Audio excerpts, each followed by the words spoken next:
आप देख रहे हैं श्री हरि कृपा आश्रम चैनल। संस्थापक स्वामी श्री हरि चैतन्य पुरी जी महाराज।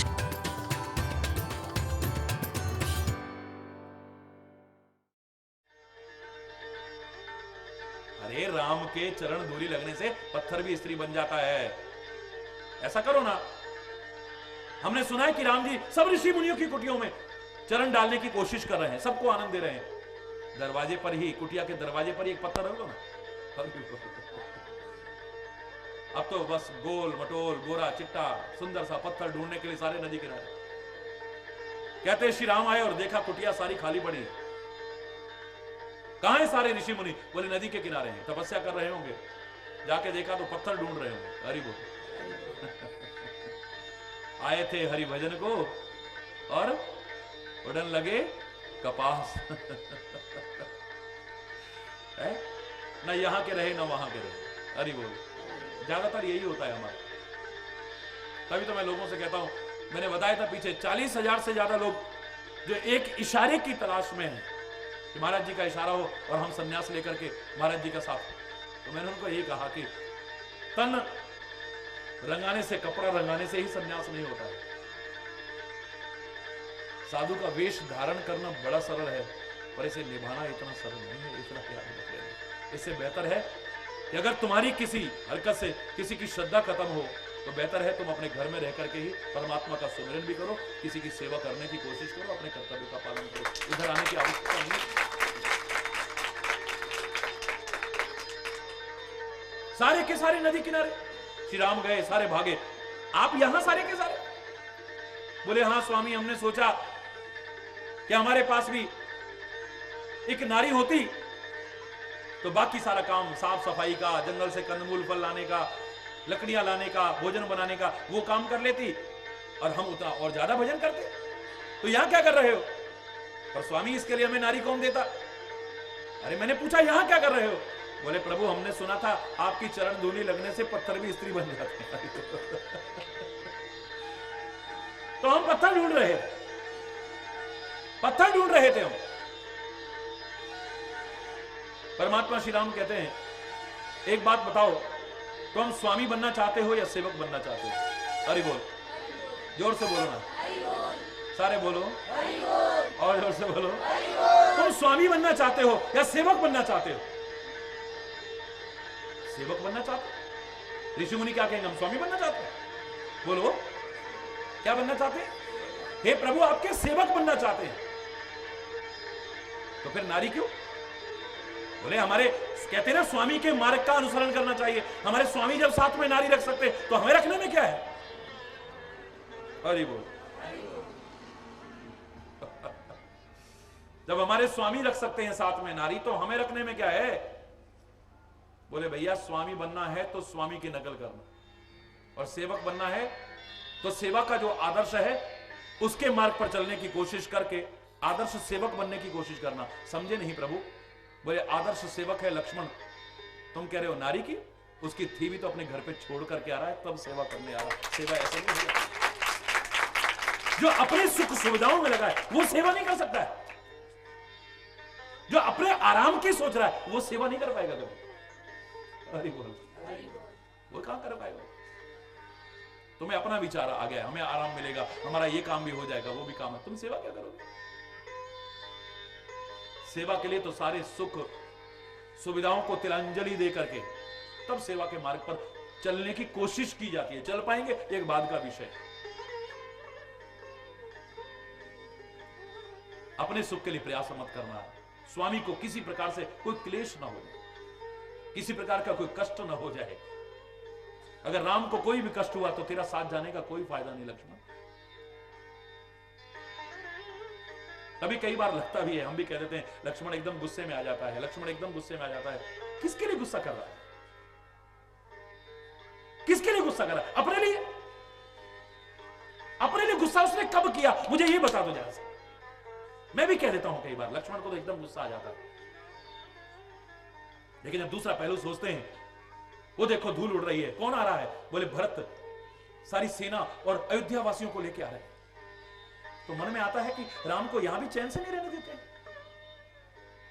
पहले वनवास दिला दिया है और अब सोचा होगा कि राम 14 वर्ष वापिस आके फिर राज्य कहीं मांग ला ले। मन में आता है कि इन्हें मार करके निष्कंटक राज्य करना चाहता होगा। अब राम से प्यार है ना, और प्यार में कई तरह की आशंकाएं आ जाती है, इसलिए उसको गुस्सा आ जाता है मेरे राम के प्रति, मेरे राम के प्रति। क्योंकि इसे शिक्षा ही यही मिली है। इसका उद्देश्य यहां क्रोध करना है, यद्यपि क्रोध नहीं करना चाहिए।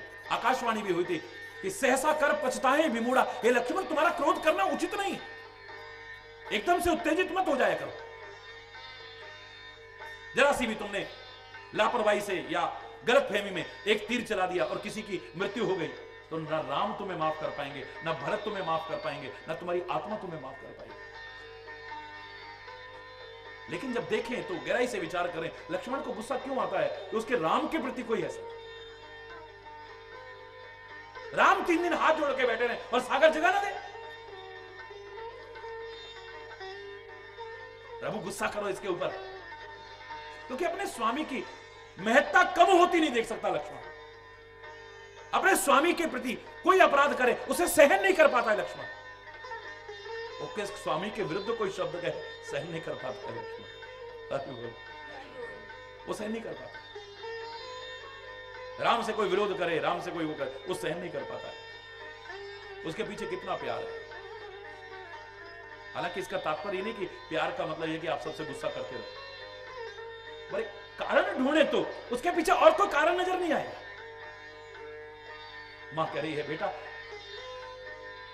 जेहि ना राम बन लहि कलेसु, सुत सोई करो यही उपदेशु। हे बेटा वही करना, मेरा यही उपदेश है तुम्हें। उपदेश यह जेहि तात तुमरे, राम सी सुख पावही। कौन मां ऐसी होगी जो अपने बेटे का सुख ना चाहे? बोलो, एक जगह पर भी उसने कहा है कि बेटा तुम सुखी रहना जंगल में। मेरा उपदेश क्या है? जेहि राम सी सुख पावही। मेरा उपदेश है बेटा वही करना जंगल में जिससे राम और सीता को सुख मिले। तेरा सुख भी इसी में है।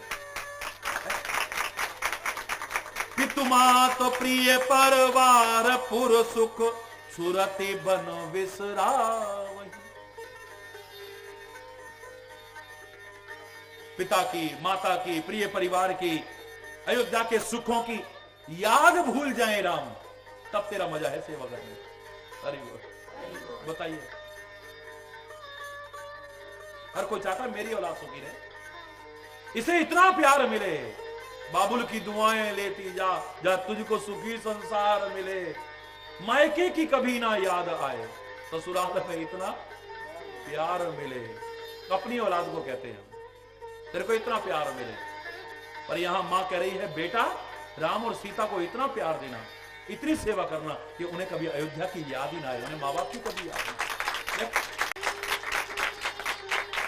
ऐसी मां कमाल है, शायद आज ढूंढने पर भी नहीं मिलेगी।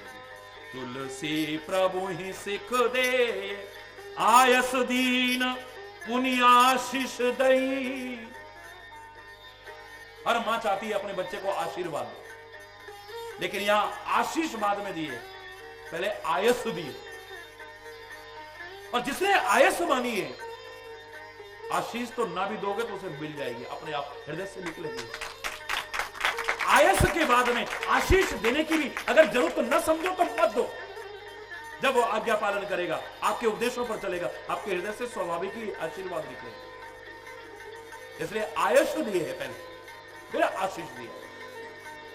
तुलसी प्रभु ही सिख दे, आयस दीन पुन आशीष दई। रति हो अविरल अमल से, रघुवीर पद नित नित नई। और मेरा आशीर्वाद क्या है?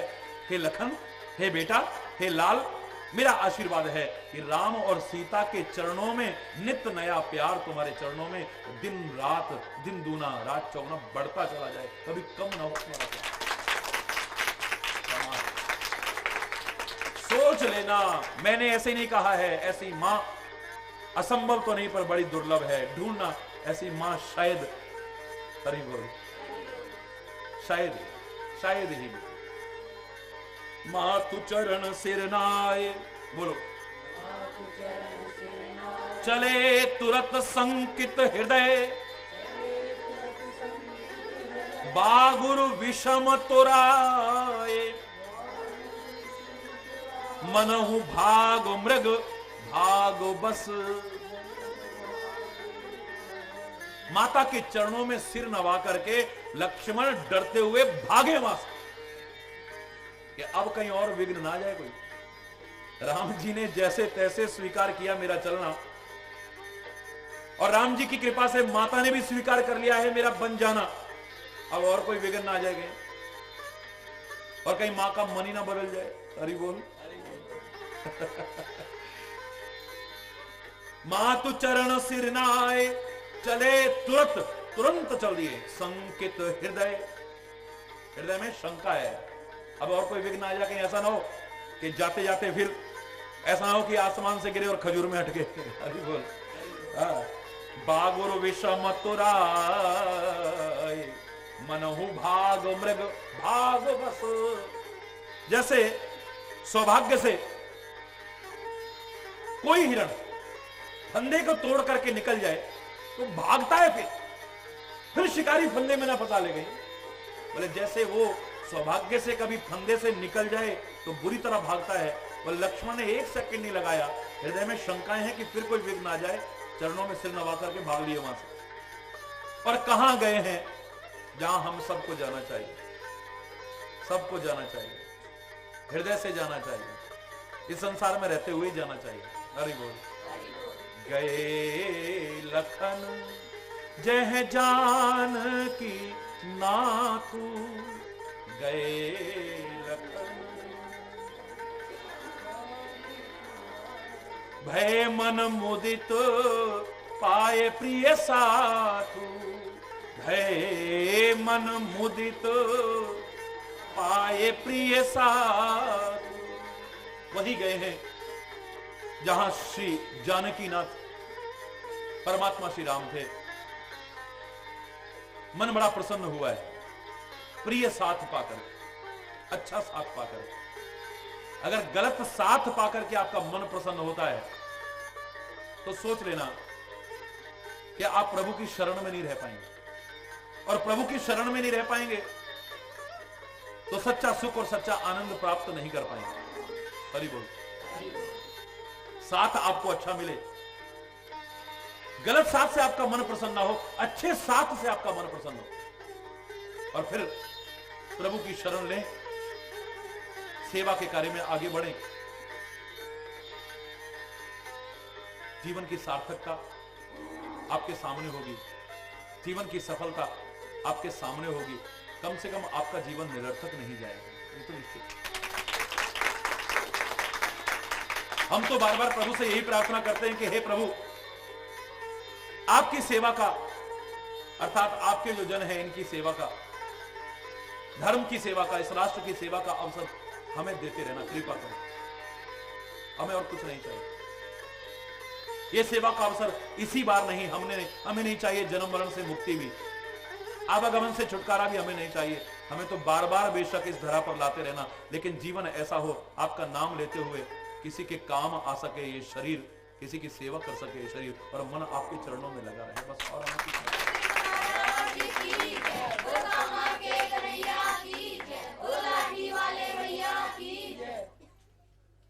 हे नाथ अब तो ऐसी कृपा हो, ये जीवन निरर्थक जाने न पाए।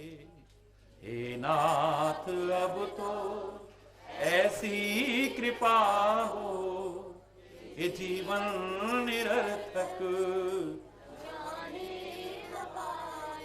यह मन न जाने क्या क्या दिखाए, कुछ बन न पाया मेरे बनाए। यह मन न जाने कुछ बन न पाया। हे नाथ अब तो ऐसी कृपा हो, ये जीवन निरर्थक जाने न पाए। हे नाथ अब तो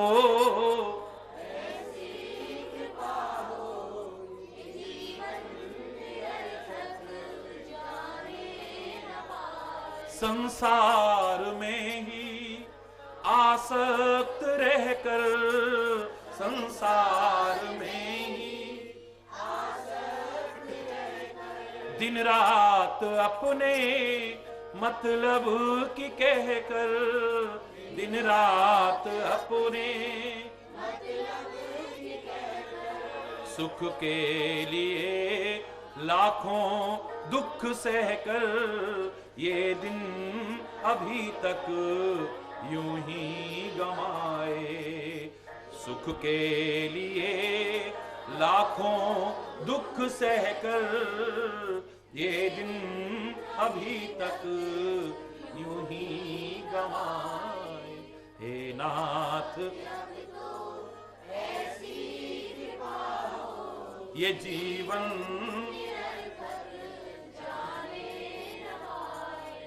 ऐसा जगा दो फिर सो न जाए।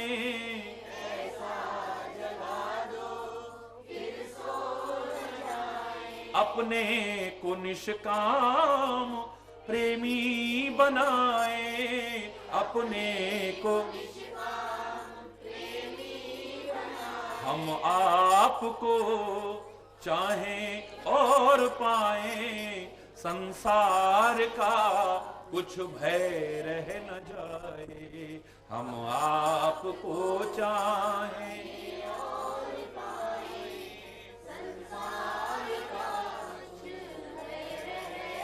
हे नाथ अब तो ऐसी कृपा हो, ये जीवन निरर्थक वह योग्यता दो सत्कर्म कर ले।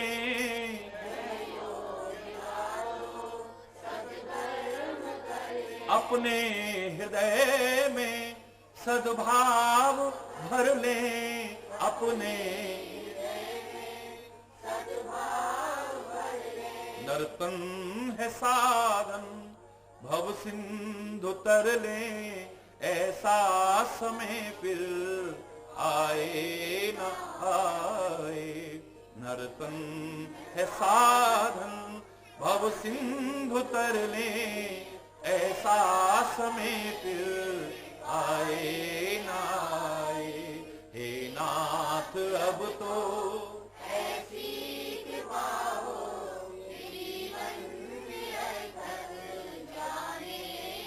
हे नाथ हमें निरभिमानी बना दो, हे नाथ हमें दारिद्र हर लो दानी बना दो।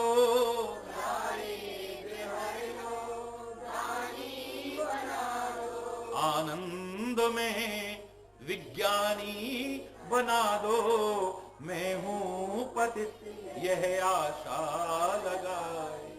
आनंद में विज्ञानी बना दो, मैं हूँ पतित यह आशा लगाए। हे नाथ अब तो ऐसी कृपा हो, ये जीवन निरर्थक जाने न पाए। हे नाथ अब तो ऐसी कृपा हो, ये जीवन निरर्थक यह मन न जाने क्या क्या दिखाए। कुछ बन न पाया मेरे बनाए, यह मन न जाने क्या क्या दिखाए। कुछ बन न पाया मेरे बनाए। हे नाथ अब तो ऐसी कृपा हो ये जीवन निरर्थक जाने न पाए। हे नाथ अब तो ऐसी कृपा हो ये जीवन निरर्थक।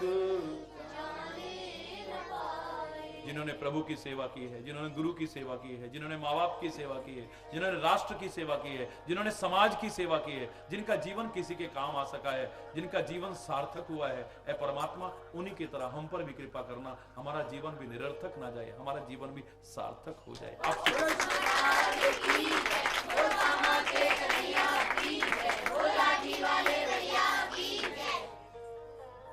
इस कृपा के लिए हमेशा प्रार्थना करते रहना। अनंत कृपाएं परमात्मा ने की हैं, इस कृपा के लिए भी प्रार्थना करते रहना। शेषकल आज यहीं पर गलत शब्दों के लिए क्षमा चाहते हुए अपनी वाणी को विराम। बोलो वृंदावन बिहारी। एक बार जोर से बोलेंगे धर्म की, अधर्म का, प्राणियों में, विश्व का, गौ माता के, भारत माता के, गंगा माता के, संत समाज के, भारत की देवियों के, भक्त समाज के,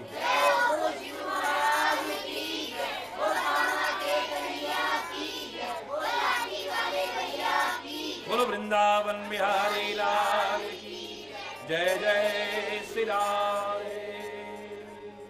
श्याम हरि बोल। विभिन्न संबंधों की मधुरता कितने सुंदर ढंग से चित्रित की है गोस्वामी जी ने।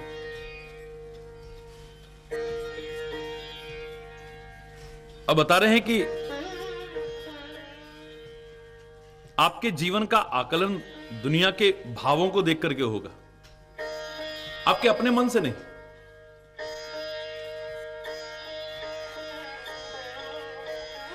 आप अपने आप को क्या समझते हैं इतना महत्वपूर्ण नहीं है, आपका मन अपने आप को क्या समझता है इतना महत्वपूर्ण नहीं, लेकिन या तो आपकी आत्मा आपको क्या समझती है या जन जन में आपकी क्या छवि है।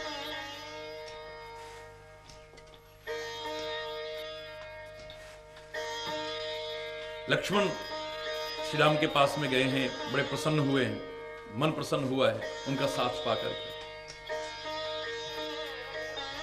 और आनंद भी तभी है कि जब सेवा का कार्य, धर्म का कार्य प्रसन्न होकर के किया जाए, मुदित मन से किया जाए। सौभाग्य से अगर प्रभु का साथ मिला है, महापुरुषों का साथ मिला है, तो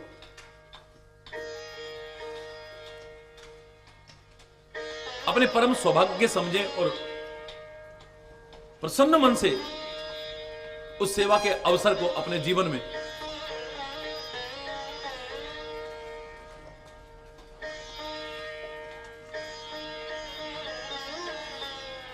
परमात्मा की परम कृपा अनुभव करते हुए एक एक क्षण का सदुपयोग करने की कोशिश करें।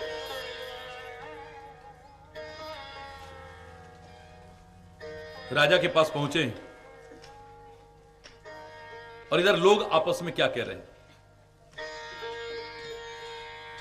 हे विधाता, ये बनी हुई बात कैसे बिगड़ गई। सभी के शरीर दुबले हो रहे हैं, मन दुखी हैं, मुख उदास हो रहे हैं, व्याकुलता उनकी ऐसे हो रही जैसे कि शहद यदि छीन लिया जाए तो शहद की मक्खियां व्याकुल होकर के भागती, हाथ मल रहे हैं, सिर धुन रहे हैं, पछता रहे हैं, ऐसे लग रहा है कि बिना पंख के पक्षी व्याकुल हो रहे हैं। आज राजद्वार पर बहुत भारी भीड़ है, अपार विषाद का वर्णन नहीं किया जा सकता है। श्री राम पधारे हैं, ये प्रिय वचन कहकर के मंत्री ने राजा को उठा करके बिठाया है और सीता सहित दोनों पुत्रों को देखा तो मन बड़ा व्याकुल हुआ है। और ये देखकर कि बन के लिए तैयार खड़े हैं, और भी ज्यादा व्याकुलता बढ़ी। सीय सहित सुत सुभग दो, देख देख अकुला,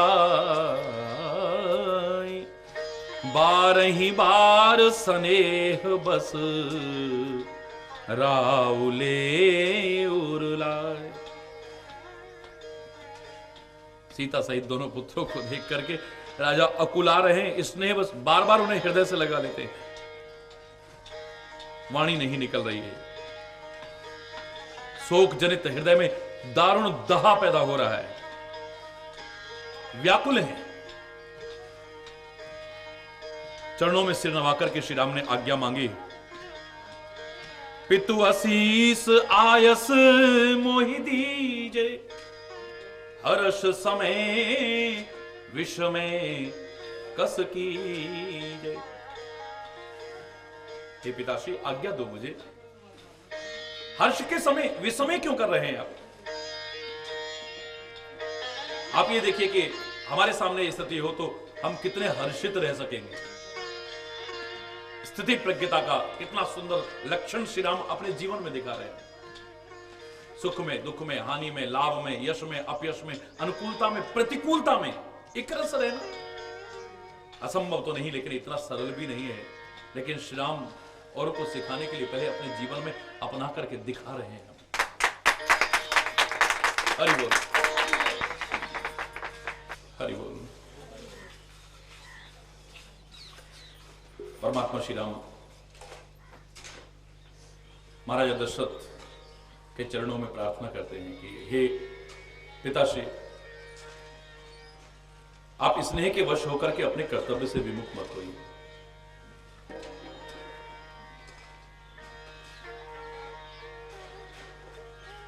आप मुझे आज्ञा दीजिए और साथ में आशीर्वाद दीजिए कि ठीक से आपकी आज्ञा का पालन कर सकूं और शीघ्र ही ये 14 वर्ष की अवधि है, इसे संपूर्ण करके वापस आपके श्री चरणों के दर्शन कर सकूं। प्रेम और प्रमाद के वश आप यदि ऐसा करेंगे तो संसार में आपका अपयश हो, और हमारे जैसे संतानों के होते अगर आपका अपयश हो तो ये हमारे लिए शर्म की बात हो जाए।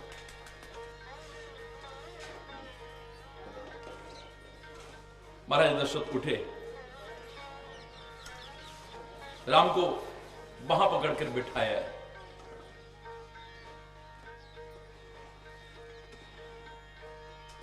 धन्य है वो संतान जिसे अपने माता पिता के यश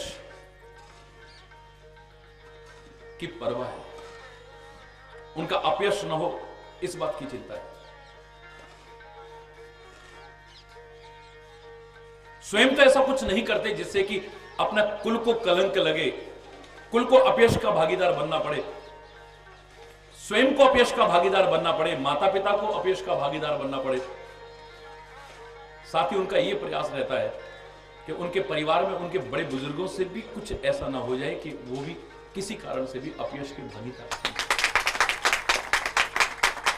आप मेरे स्नेह के वश में ऐसा मत कीजिए, कर्तव्य से विमुख मत हो।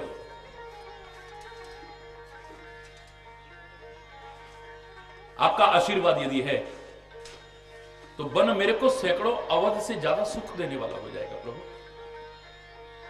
और ये निश्चित है कि बड़ों के आशीर्वाद अगर साथ में है, आप कहीं भी रहिए, मैं दावे से कह रहा हूं, पता नहीं कितने सारे दुखों से, विपत्तियों से, संकटों से आप बचते रहेंगे, आपको सुख और आनंद मिलेगा।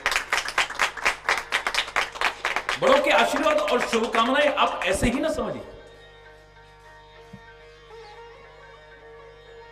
हम लोग मांगते हैं कि हमारा ये हक बनता है, हमें ये दे दीजिए।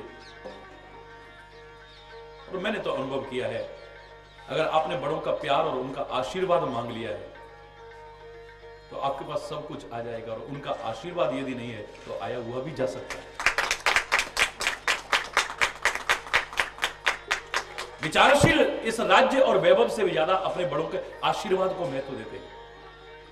आप आज्ञा दीजिए, आशीर्वाद दीजिए प्रभु। सुन सनेह बस उठी नर नाहार, बैठा रे रघुपति गहिबा। वहां पकड़ करके बिठाया है।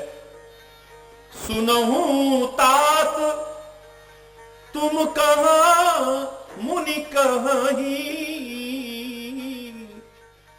राम चराचर नायक अहि। मैंने तो तुम्हें अपना बेटा ही समझा है राम, लेकिन मुनि लोग कहते हैं कि राम एक मानव नहीं है, चराचर का नायक है ये। चर अचर जितनी सृष्टि में जीवे ये सब का स्वामी है। शुभ और अशुभ कर्म अनुहारी, ईश दे फल हृदय विचार। शुभ और अशुभ कर्मों के अनुसार ईश्वर हृदय में विचार करके फल देता है। और आज यहां उल्टा देखने को मिल रहा है। सुना तो यही था कि तुम परमात्मा हो, मेरा प्यार तो पुत्र की तरह है, क्योंकि मैंने पूर्व जन्म से आपसे यही मांगा है।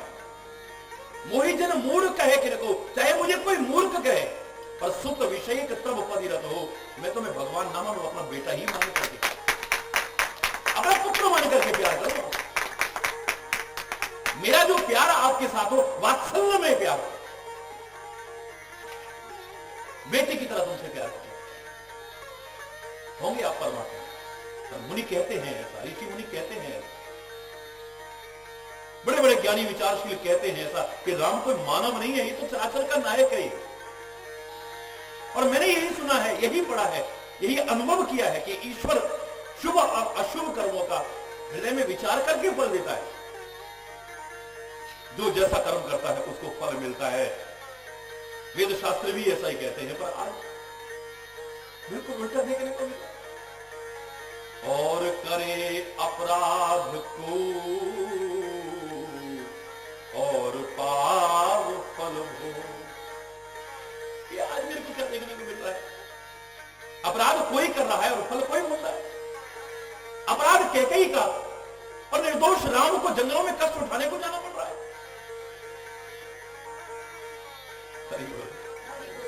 और करे अपराध को और पाव फल भोग, अति विचित्र भगवंत गति को जग जाने जो। कौन जान सकता है भगवान की जो गति है, बड़ी विचित्र है, समझ में नहीं आती। समझ में आ सकती है अगर अपने स्तर के चिंतन से थोड़ा हट करके सोचेंगे। हरि बोल।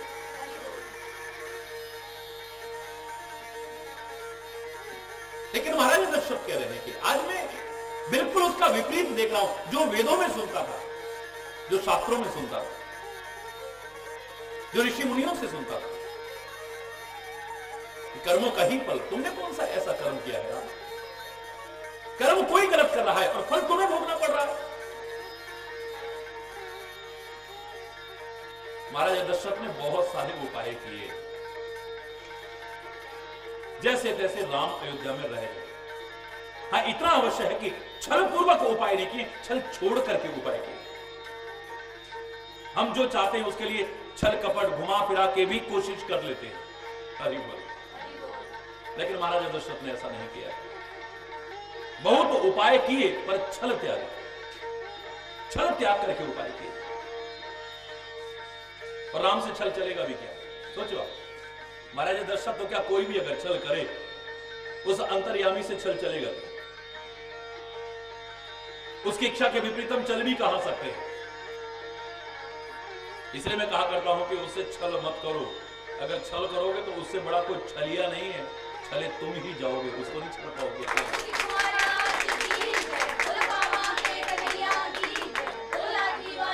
धोखा तुम ही खाओगे। तुम प्रभु को धोखा नहीं दे सकते हो, गुरु को धोखा नहीं दे सकते हो, खुद धोखा खाओ। छल छोड़ के जो चाहता उसको,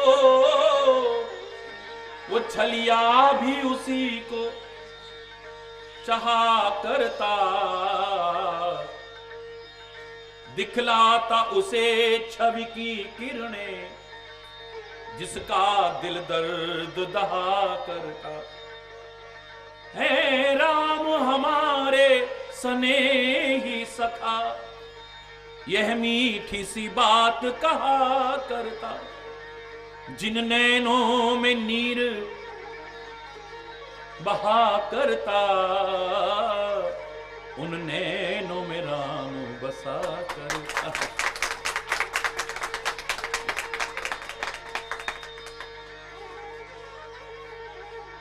छल छोड़ के जो चाहता, उसको छलिया भी उसी को चाहा करता। उससे तो छल छोड़ करके चाहोगे तो वो तुम्हें चाहेगा, अगर छल करके तुम चाहो, हरि बोल। क्योंकि श्री राम खुद कह देते हैं, निर्मल मन जन सो मोहि पावा, मोहि कपट छल छिद्र न। छल तो मुझे अच्छा ही नहीं लगता, कपट तो मुझे अच्छा ही नहीं लगता है, चाहे मेरा कोई प्रिय जन भी क्यों ना करे, छल उसका भी मुझे पसंद नहीं है। हरि बोल, हरि बोल। महाराजा दशरथ ने उपाय किए हैं, लेकिन छल छोड़ करके उपाय किए हैं। लखी राम रुख रहत न जाने, उपाय बहुत कर लिए हैं, लेकिन ये देखा कि अब राम रहने वाले नहीं है। धर्म धुरंधर धीर सयान, धर्म धुरंधर धीर और बुद्धिमान श्री राम अब रुकने वाले नहीं हैं। ये धर्म के पालन के लिए धैर्यवान और बुद्धिमान श्री राम हर प्रकार के कष्ट सहने को तैयार हो जाएंगे। प्राण जाए पर वचन न जाई, जो हमारे कुल की मर्यादा है उसका निर्वाह करेंगे। कहा कुछ नहीं। तब राजा ने राम की ओर रुख छोड़ करके सीता को पकड़ा है, सीता को बुलाया है, अपने गले से लगाया है और बहुत प्रकार से शिक्षा देने लगे हैं। बन के दुख, दुसह दुख उनके बारे में बताया है, सास ससुर और माता पिता के घर के सुखों को समझाया है। पर जिसका मन उसके चरणों में लग गया, उसे लौकिक सुख कभी आकर्षित कर सके ऐसा हो नहीं सकता है। सिए मन राम चरण मन लागा, घर न सुगम बन विषम न लागा। उसे घर सुखदाई नहीं लग रहा है प्रभु के अभाव में, और वन दुखदाई नहीं लग रहा है प्रभु के साथ में। तभी तो सीता ने कहा था, मुझे तो रास्ते में थकावट भी नहीं होगी, जब प्रभु का मुख देखूंगी मैं, मेरी सारी थकावट दूर हो जाएगी। मैं आदमी जंगल में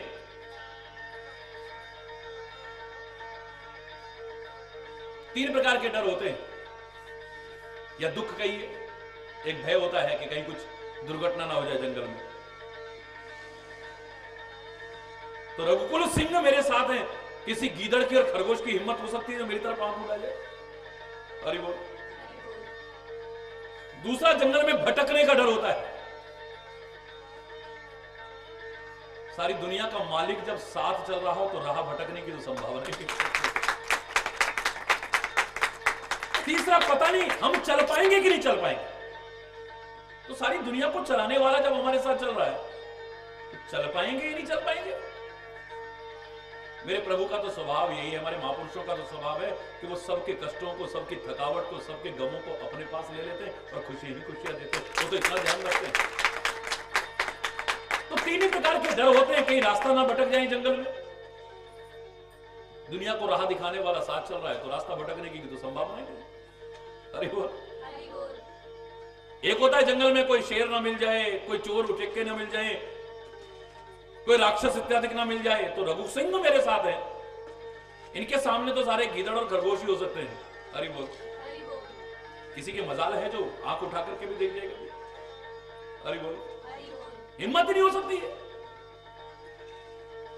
और तीसरा है कि मार्ग में थकावट ना हो जाए, तो थकावट का भी सवाल नहीं है।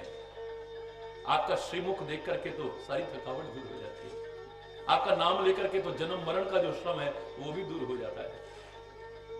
पर आप तो इतने कृपालु हो कि अपने भक्तों के कष्ट भी अपने ऊपर ले लेते हो, इसलिए उसकी तो बिल्कुल चिंता ही नहीं। बल्कि सीता इतनी हिम्मत कर रही है, जिस सीता के बारे में कहा जाता है कि अगर चित्र में भी बंदर देख लिया तो वो डर जाती थी। चित्र लिखित कभी देख डेराती, बंदर देख लेती थी। अरे उसको नहीं पता कि कितने बंदरों के बीच रहना पड़ेगा। चित्र में बंदर देख करके जो डर जाती थी, आज जंगल के इतने भयानक कल्पना उसके सामने रखी जा रही है, लेकिन उसे भय नहीं है। वो तो बल्कि कह रही है कि मैं आपकी सेवा करूंगी प्रभु, आप थक जाएंगे, आपके चरण दबाया करूंगी, श्रम से आपको पसीना आ जाएगा तो अपने आंचल से पहुंच करके आंचल से हवा किया करूंगी मैं, आपके पैरों में जो कांटे और कंकड़ निकल जाएंगे, लग जाएंगे, उनको निकाल करके आपके चरणों को सहलाया करूंगी। हरि बोल, जोर से बोलो।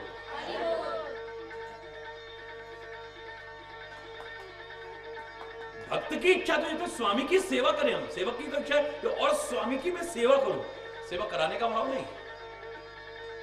ये तो मैंने कह दिया कि आप प्रभु का स्वभाव है कि वो भक्तों के कष्ट भी अपने ऊपर ले लेते हैं, लेकिन भक्त नहीं सोचता कि मेरे कष्ट ले ले। भक्तों को क्या कहता है कि मैं आपकी भी आरती, आरती माने कष्ट, उतारूं। हे प्रभु मैं आपकी आरती उतारूं, हे गुरुदेव आपकी आरती उतारूं, और खाली उतारूं ना, आरती लूं। आरती लेता है माने कष्ट लेता है, ऐ परमात्मा हे सदगुरु तेरे भी कष्ट मेरे ऊपर आ जाए, इसके तो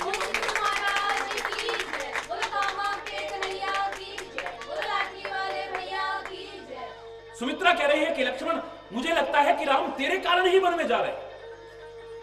एक व्यक्ति भावनात्मक अर्थ में कोई तर्क नहीं, तो बड़ा अच्छा भावनात्मक अर्थ उन्होंने किया, क्योंकि लक्ष्मण शेषावतार है, शेष पर सारी पृथ्वी टिकी है और पृथ्वी पर इस समय भार है, तो प्रभु जा किस लिए रहे हैं? भार उतारने के लिए। तो किसके लिए जा रहे थे? शेष के लिए। और लक्ष्मण क्या है? तो तेरे काम के लिए जा रहे हैं। लेकिन मैं इस अर्थ को मान्य नहीं मानता हूं। क्यों नहीं मानता हूं? यह कहकर के तो हम जो लक्ष्मण का सेवा भाव है उसका भी तिरस्कार कर देंगे।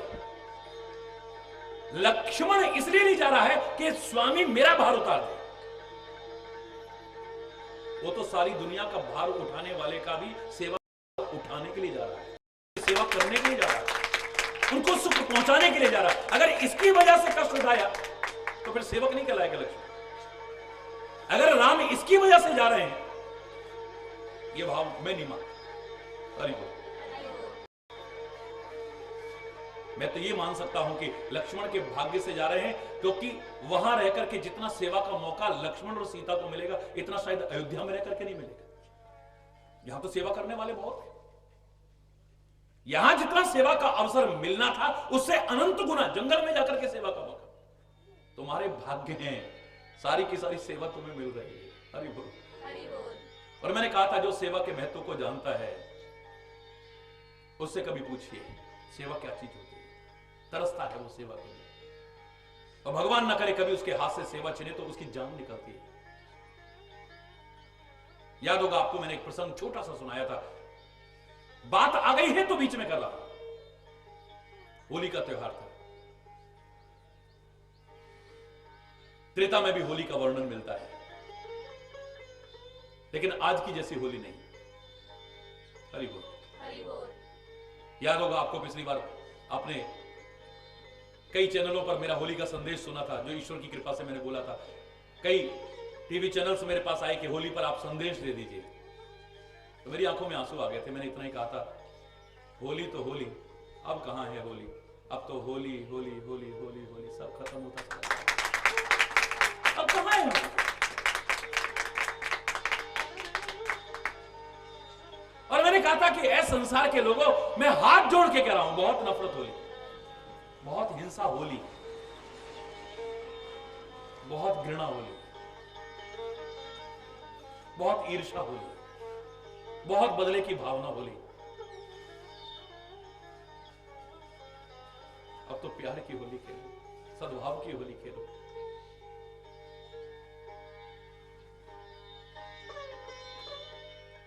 एकता की होली खेलो, बंद करो इस होली को जो तुम आज खून की होलियां खेलने की कोशिश कर रहे हो।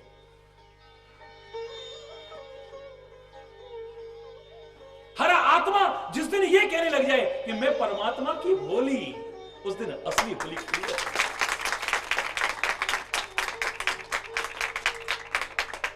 होली तो होली, अब कहां है होली? अब तो होली होली होली होली सब खत्म होता है। दुश्मनियां दूर होती थी होली के दिन, साल भर की दुश्मनियां, आओ गले लग जाओ, बुरा ना मानो होली है, गले लगो भाई गले लगो।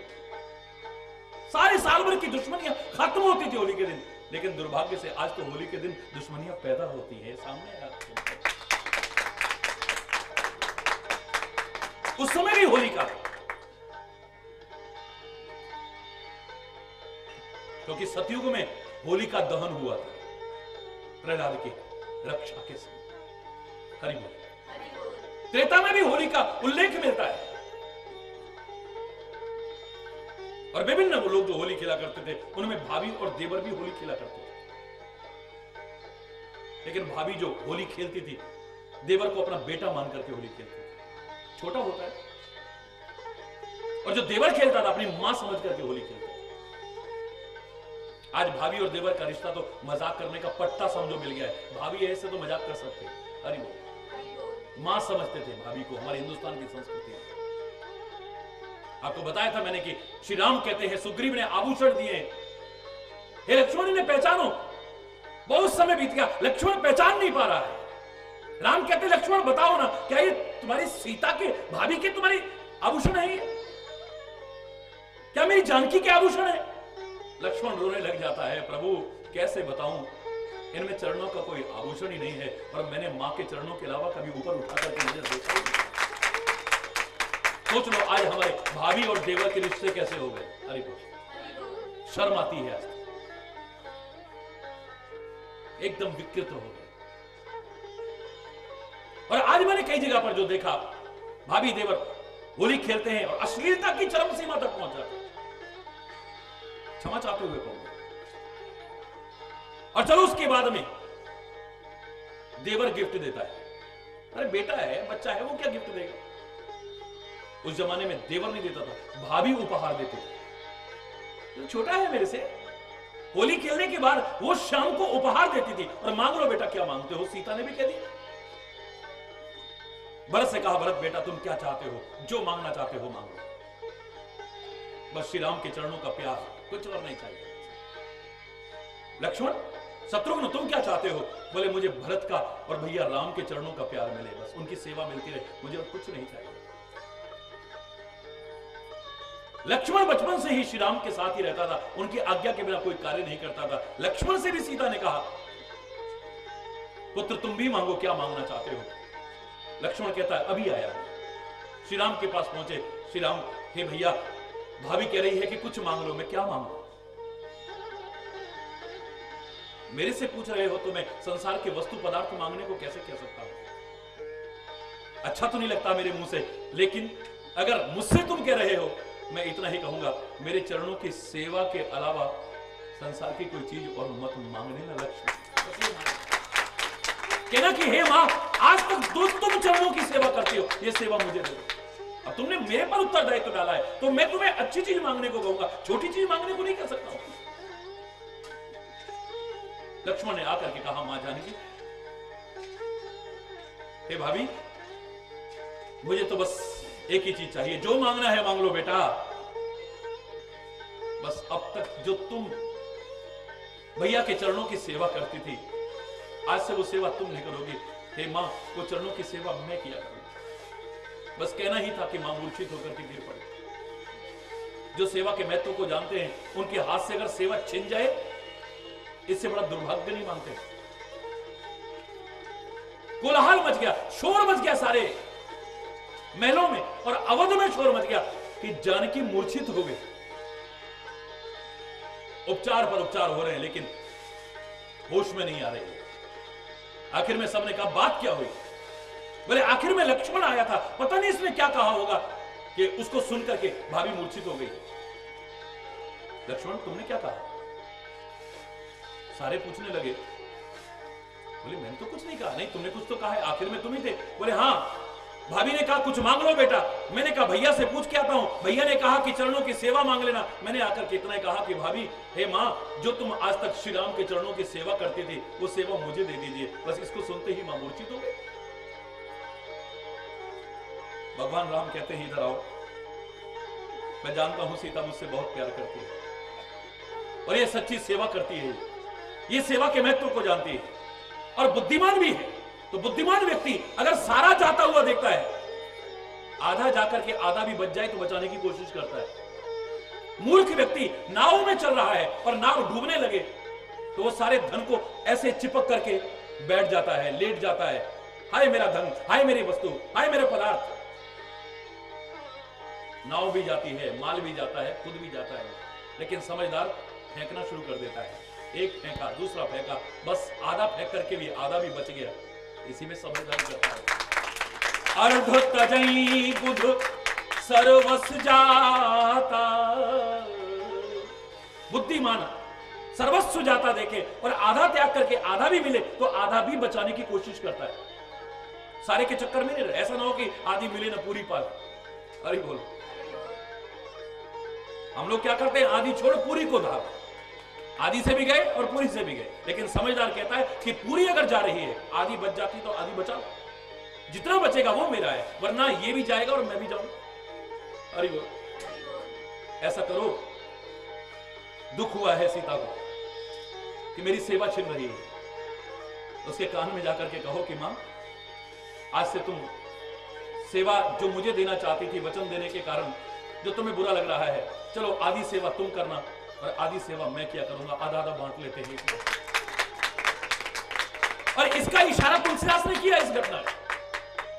जब केवट और राम का संवाद चल रहा है और केवट अनेक प्रकार के अटपटे वचन कह रहा है। हरि बोल, हरि बोल।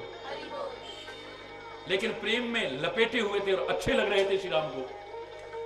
तो उस समय उसके वचनों को सुन करके श्री राम ने केवट की तरफ देख करके हंसा नहीं। वे हंसे लखन जानकी चित। भगवान राम हंसते हैं, लेकिन सीता और लक्ष्मण की ओर देख करके हंसते हैं। सुन केवट के बैन प्रेम लपेटे अटपटे, विहसे करुणा ऐन चितई जानकी लखन तन। सीता और जानकी की तरफ देख करके हंसते हैं। देखो, ये इशारा है कि देखो तुम एक एक चरण की सेवा के लिए कहां तक पहुंच गए थे। सीता मूर्छित तक हो गई थी, आज ये मेरे दोनों चरणों की सेवा परिपूर्ण में लिया जा रहा है। क्यों उधर देख करके हंसे? इसके कई कारण हमारे पुराणों में, कथाओं में मिलते हैं। और भी मैंने कारण बताए थे, लेकिन ये भी एक कारण था कि तुम एक एक चरण की सेवा के लिए आपस में कैसे लड़ रहे थे।